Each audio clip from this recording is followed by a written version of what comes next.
5,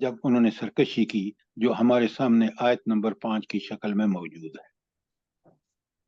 سر یہ ایک درخت کا ذکر آتا ہے غرقد، اس کا بتا دیں۔ کیا نکل آتا ہے؟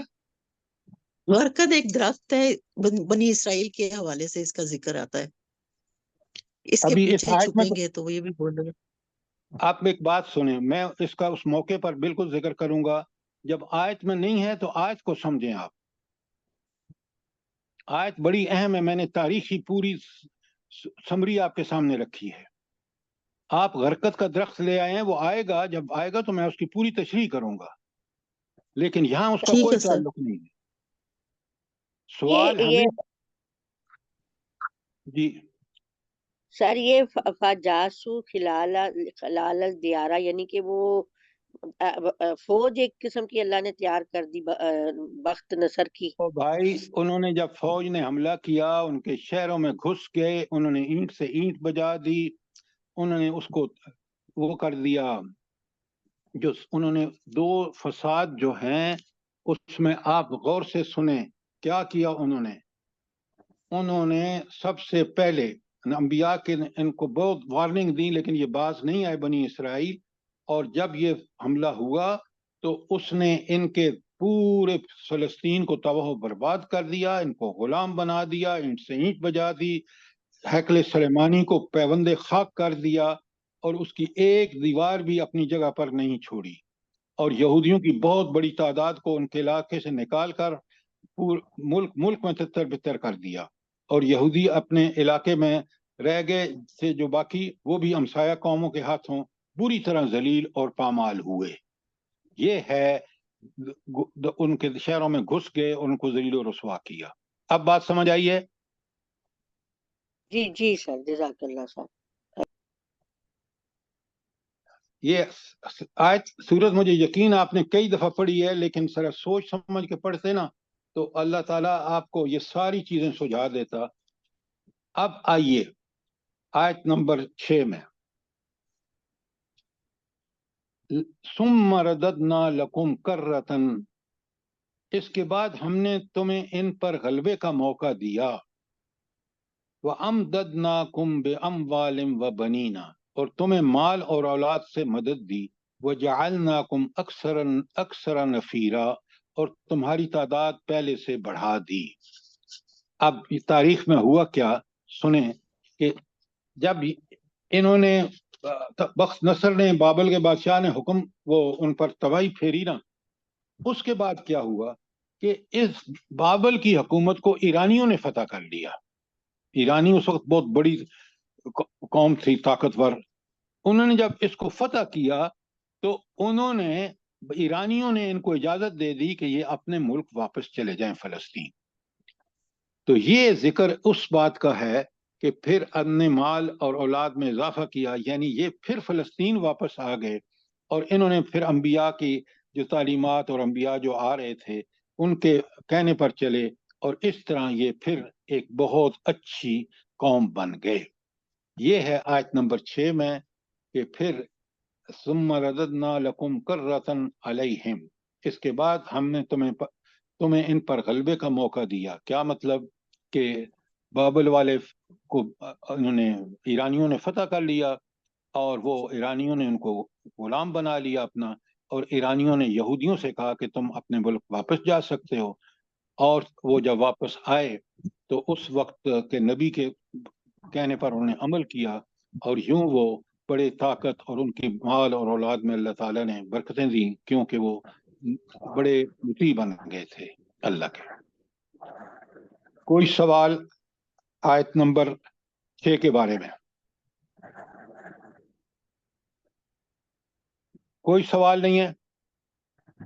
اب آئیے آگے چلتے ہیں آیت نمبر 7 میں۔ بسم اللہ الرحمن الرحیم۔ ان احسنتم لانفسکم، کیا بات ہے، رب کا ایک اصول بیان ہو رہا ہے، بڑی اچھی طرح نوٹ کیجیے۔ وہ کیا ہے؟ ان احسنتم لانفسکم، تم اگر بھلائی کرو گے تو وہ بھلائی تمہارے اپنی ذات کے لیے ہوگی، وَإِنْ أَسَأْتُمْ فَلَهَا، اور برائی کرو گے تو وہ بھی تمہاری ذات کے لیے